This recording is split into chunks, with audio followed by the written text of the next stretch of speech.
California State University leaders, including new Sac State President Luke Wood, are expected to face some tough questions from lawmakers this morning. Lawmakers just spoke to reporters ahead of that hearing. KCRA 3's Mike DeSalle was there and has details from that news conference. Mike?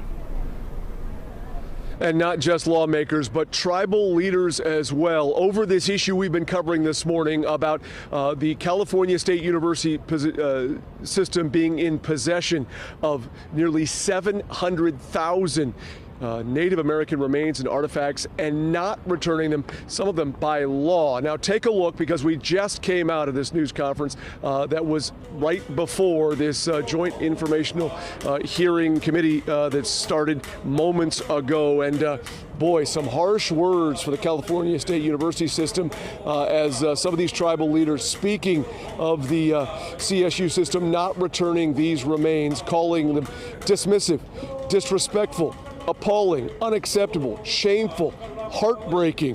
One of them even asking the leaders of the California State University system, quote, what benefit is there of having our people in boxes on shelves? And you know, years ago, several years ago, Governor Newsom issued an historical apology for the wrongs done to Native Americans, and this is something that moments ago they made a call to action to the CSU system to fix this wrong. Listen.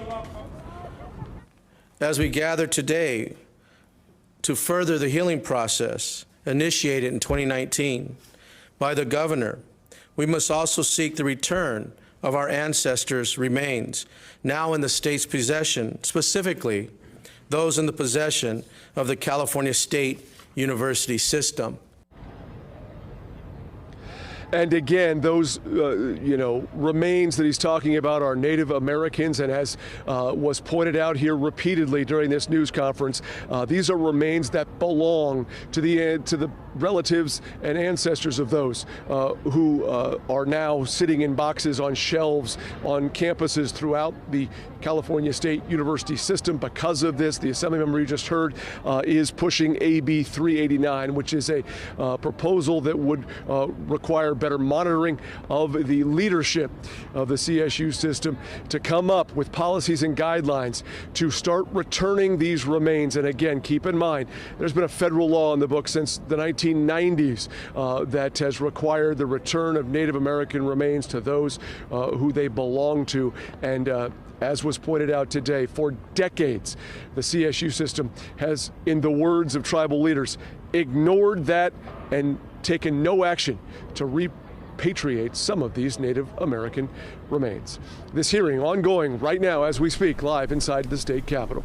At the state capitol, Mike DeSalle, KCRA 3 News.